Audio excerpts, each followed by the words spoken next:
Pemirsa, perbincangan akan kembali kami lanjutkan. Bu Arya, ini mengenai stigma dan diskriminasi. Bagaimana cara menghadapi stigma dan diskriminasi di tempat kerja, terutama terhadap kelompok disabilitas atau yang kurang beruntung secara sosial? Diskriminasi di tempat kerja, ya. Pada dasarnya diskriminasi itu kan bisa terjadi bisa karena dua sebab ya. Pertama karena tidak tahu. Kalau memang diskriminasi itu terjadi karena tidak tahu, maka kita wajib memberitahu yang tidak tahu itu gitu, dengan mensuplai mereka dengan informasi yang perlu mereka ketahui sehingga bisa mengubah persepsi mereka tentang penyandang disabilitas, dan akhirnya perlahan-lahan diskriminasi itu bisa kita kikis gitu. Nah, yang kedua adalah diskriminasi yang memang sengaja dilakukan karena mereka beranggapan kalau memiliki karyawan penyandang disabilitas itu rumit gitu, harus menyediakan ini itu gitu. Nah, kalau yang seperti ini tentu diberitahu saja tidak cukup ya, tentu perlu ada mungkin reward gitu, iming-iming, sehingga bisa memotivasi mereka untuk kemudian membangun lingkungan kerja mereka menjadi lebih inklusif. Pemenuhan reasonable accommodation dan accessibility yang menjadi dua pilar penting dalam pembangunan pasar lingkungan kerja yang inklusif itu kan sebenarnya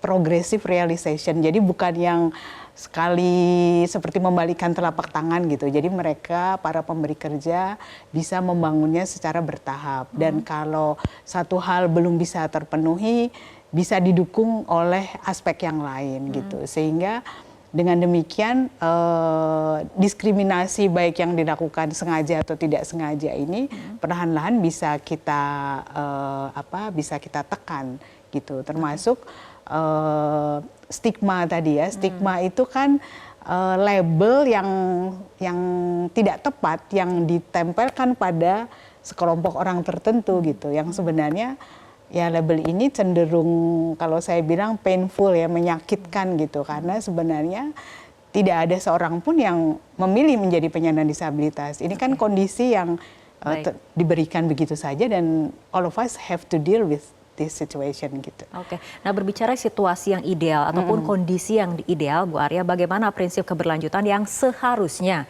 dibangun dalam konteks pasar kerja yang lebih inklusif di Indonesia? Ya, kalau pasar kerja yang lebih inklusif itu sudah menjadi satu sistem gitu, yang kita bangun bersama-sama, sudah barang tentu akan berkelanjutan ya, karena semua pihak sudah memahami perannya gitu. Misalnya pemerintah daerah tadi ya, pemerintah daerah punya peran untuk membangun pasar kerja inklusif, antara lain melalui alokasi anggaran dari APBD mereka. Mereka bisa berperan menyediakan pelatihan kerjanya gitu. Kalau selama ini Mitra Netra sendirian dan Mitra Netra ini adalah lembaga swasta, tapi kalau fungsi Mitra Netra diambil oleh pemerintah daerah di seluruh Indonesia, maka tunanetra yang ada di masing-masing wilayah itu akan bisa dijangkau melalui APBD tersebut. Nah,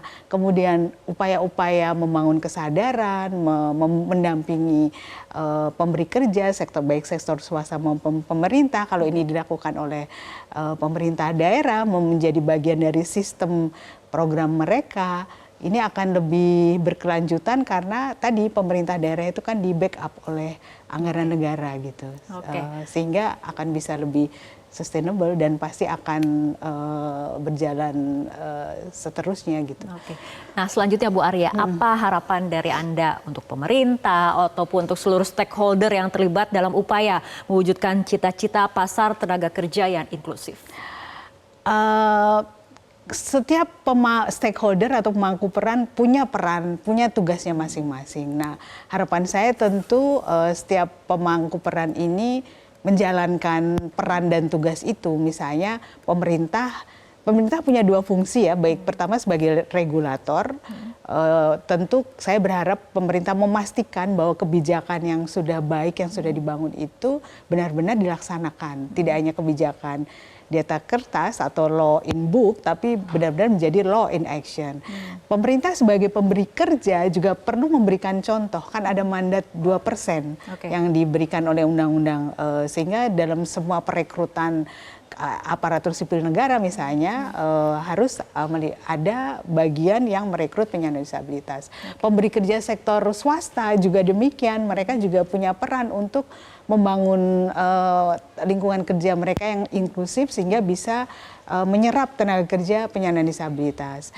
Organisasi penyandang disabilitas, lembaga masyarakat sipil seperti Mitra Netra, kami juga akan terus berperan menjadi partner penting pemerintah serta swasta untuk mensuplai dengan kebutuhan angkatan kerja penyandang disabilitas yang berkualitas dan siap berpartisipasi penuh di pasar kerja yang lebih inklusif. Baik, Bu Arya, kita harapkan pembicaraan malam hari ini dapat bermanfaat dan membuka wawasan yang lebih luas dan mendalam soal pembangunan pasar kerja inklusif di Indonesia. Terima kasih Bu Arya telah menyempatkan waktunya di Prime Time News. Jelajahi cara baru mendapatkan informasi. Download Metro TV Extend sekarang.